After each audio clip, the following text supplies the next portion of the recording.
Hello student, हम लोग पढ़ रहे हैं ecology and environment biology.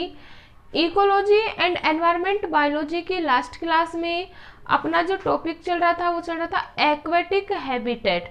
Aquatic habitat में हम लोग पढ़ रहे थे फ्रेश वाटर हैबिटेट के बारे में। हम लोगों ने difference between fresh water habitat and marine water habitat के बारे में पढ़ लिया था कि क्या होता है फ्रेश वाटर हैबिटेट और क्या होता है मैराइन वाटर हैबिटेट। इन दोनों की कंपैरिजन हम लोगों ने लास्ट क्लास में डिस्कस कर ली थी। आज का जो अपना टॉपिक है वो है characteristics features of fresh water habitat. Characteristics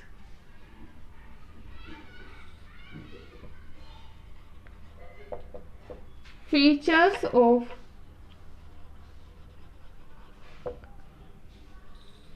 fresh water habitat. Fresh water habitat या स्वच्छ जलीय आवास के लक्षण। We all know that student, सबसे मेजर बात तो क्या होती है, मस्ट और मोस्ट इम्पोर्टेंट जो कैरेक्टरिस्टिक्स होती है वो क्या होती है, जो फ्रेश वाटर हैबिटेट होता है उसमें जो साल्ट की जो कंसंट्रेशन होती है वो क्या होती है, अत्यंत कम होती है। मतलब लवणों की जो सांद्रता होती है वो क्या होती है, अत्यंत कम होती है। लगभग 3 से 4% जो साल्ट है या 3 से 5% जो लवण है वो जल में घुलित अवस्था में पाए जाते हैं। दूसरी इंपॉर्टेंट बात क्या थी कि जो स्वच्छ जलीय आवास होते हैं वो क्या होते हैं, छोटे होते हैं। स्वच्छ जलीय आवास क्या होते हैं, छोटे होते हैं और इनमें पानी की जो गहराई होती है वो भी मुख्य रूप से क्या होती है, कम पाई जाती है। और इनकी जो गहराई होती है या जो वाटर का जो लेवल होता है वो मुख्य रूप से किसके ऊपर डिपेंड करता है, वर्षा ऋतु के जल पे। किसके ऊपर डिपेंड करता है भाई, वर्षा ऋतु के जल पर डिपेंड करता है। जैसे ही वर्षा अधिक होती है उस ड्यूरिंग जो स्वच्छ जलीय आवास का जो वाटर लेवल होता है वो इंक्रीज हो जाता है। जबकि हम बात करें इन ड्राई कंडीशन या जीरोफिटिक कंडीशन में क्या होता है, इनका जो वाटर लेवल होता है वो डाउन हो जाता है। इसीलिए हम लोगों को पता है, हम लोगों ने बताया था लास्ट क्लास में कि इनके जो जलीय वातावरणीय जो परिस्थितियां होती है वो अस्थायी होती है। मतलब ये इस प्रकार का जो इकोसिस्टम होता है वो अस्थिर प्रकार का इकोसिस्टम होता है। अगर हम बात करें इस प्रकार के इकोसिस्टम में जो लिमिटिंग फैक्टर्स होंगे वो क्या होते हैं, जल में घुलित लवणों की मात्रा, प्रकाश, ऑक्सीजन, ठीक है, अकार्बनिक और कार्बनिक पदार्थ जो होते हैं वो इस जल में किसकी तरह कार्य करते हैं भाई, लिमिटिंग फैक्टर्स की तरह कार्य करते हैं। इतना क्लियर है। नेक्स्ट अगर हम बात करें इसका मुख्य फर्स्ट कैरेक्टर्स की, तो मुख्य फर्स्ट कैरेक्टर है अल्प लवणता व घुलित लवण।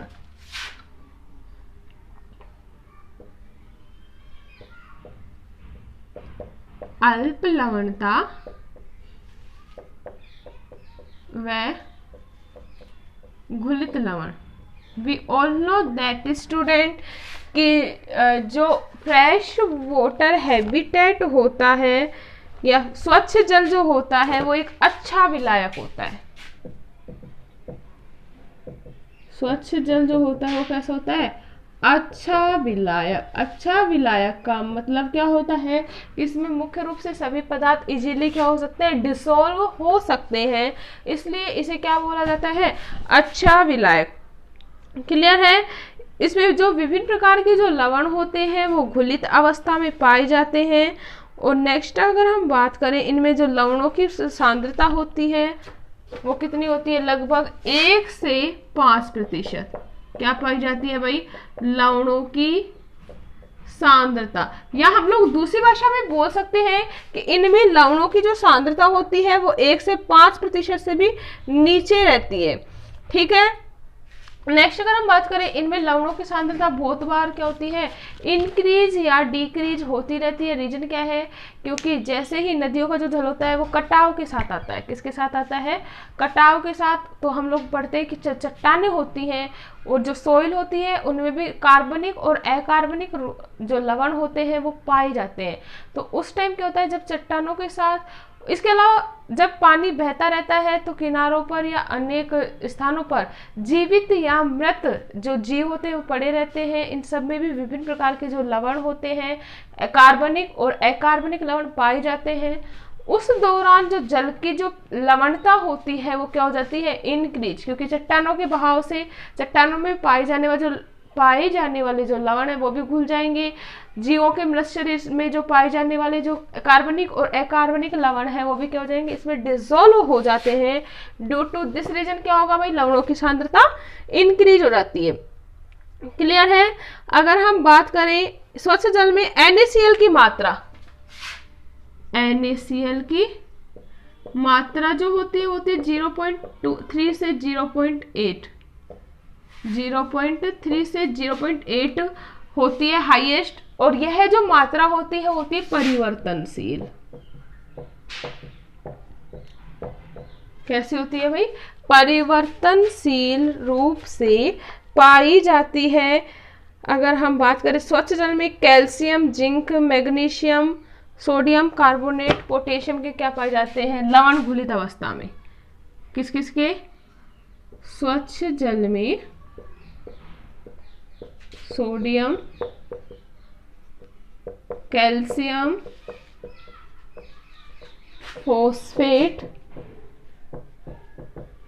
आदि के जो लवण होते हैं वो कैसी अवस्था में पाए जाते हैं भाई, घुलित अवस्था में पाए जाते हैं। We all know that student NaCl जो होता है वो इजीली क्या हो जाता है, स्वच्छ जल में डिसॉल्व हो जाता है। ठीक है। नेक्स्ट अगर हम बात करें नाइट्रेट्स, नाइट्राइट्स व अमोनियम लवण पादपों के पोषण के लिए क्या होते हैं, आवश्यक। नाइट्रेट्स, नाइट्राइट्स व अमोनियम लवण। We all know that student जो पादप होते हैं वो नाइट्रोजन को इन्हीं फॉर्म में लेते हैं, नाइट्रेट्स, नाइट्राइट्स व अमोनिया की फॉर्म में लेते हैं। ये भी जल में इजीली घुलित हो जाते हैं और ये क्या होते हैं, पादपों के लिए आवश्यक पोषक पदार्थ। कैसे पदार्थ होते हैं भाई, आवश्यक पोषक पदार्थ होते हैं। जो नाइट्रेट्स, नाइट्राइट्स व अमोनियम होते हैं वो पादपों के लिए जो मैक्रो एलिमेंट्स है उसमें इंक्लूड किए गए। लेकिन अगर हम बात करें स्पेशली अमोनियम की, किसकी बात कर रहे हैं भाई, अमोनियम की, तो जो अमोनिया होती है वो कैसी होती है, पॉइजनस। कैसी होती है भाई, पॉइजनस होती है। क्लियर है।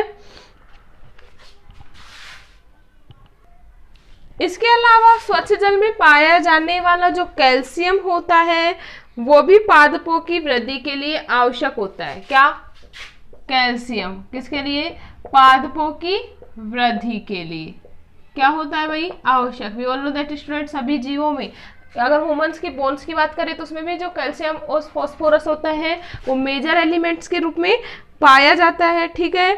और इसी के साथ विभिन्न लवणों का या कैल्शियम के विभिन्न लवणों का उपयोग करके जो जलीय जीव होते हैं अपने कवच का क्या करते हैं, निर्माण। मुख्य रूप से आर्थ्रोपोडा जो फाइलम के जो जीव हैं वो क्या करते हैं, इन जलीय लवणों के द्वारा ही अपने एक कवच का निर्माण करते हैं, प्रोटेक्टिव कवच का क्या करते हैं, निर्माण, जो मुख्य रूप से किसका बना होता है, कैल्शियम फॉस्फेट का निर्माण बना होता है, जो एक कठोर आवरण के रूप में पाया जाता है।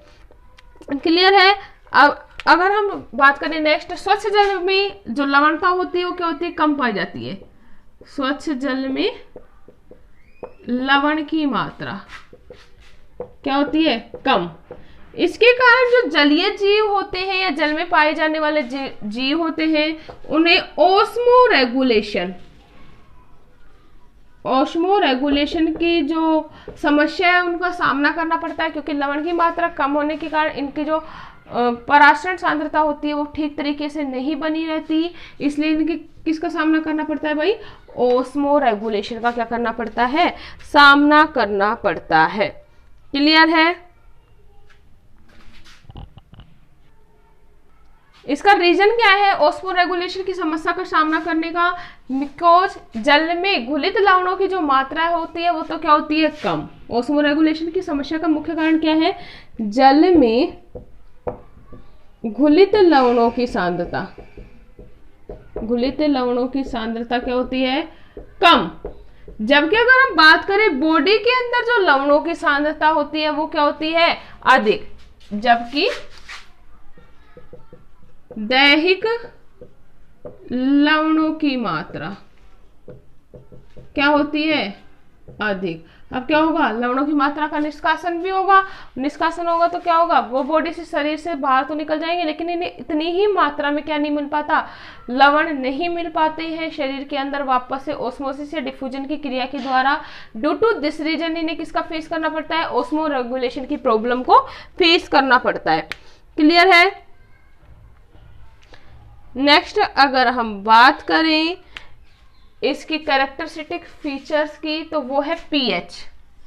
सेकंड क्या है भाई, पीएच। तो पीएच या हाइड्रोजन आयन की सांद्रता, हाइड्रोजन आयन की क्या है, सांद्रता।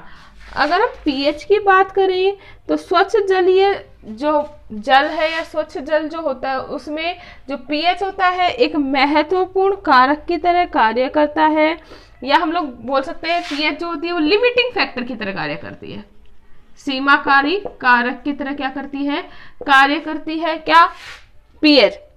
ठीक है। अगर हम बात करें इनके पीएच की तो इनका जो पीएच होता है वो चेंजेबल होता है। स्वच्छ जलीय जो जीव होते हैं, स्वच्छ जल जो होता है इसकी पीएच क्या होती है, परिवर्तनशील होती है, मतलब कभी भी स्थिर नहीं होती। ये मौसम के अनुसार पूरे साल भर क्या होती रहती है भाई, परिवर्तित होती रहती है। क्लियर है। नेक्स्ट अगर हम बात करें कि इनका जो अंतर होता है वो 2.2 तक का पाया जा सकता है, क्योंकि पीएच में इतना बड़ा अंतर भी देखने को मिल सकता है कि जो पीएच होती है वो 2.2 तक का इसमें क्या पाया जाता है, डिफरेंस पाया जाता है। क्लियर है। तो ये तो हम लोगों ने पढ़ लिए 2 characteristic features of fresh water habitat. Next class में हम लोग और कैरेक्टरिस्टिक्स पढ़ेंगे किसकी, फ्रेश वाटर हैबिटेट की। क्लियर है।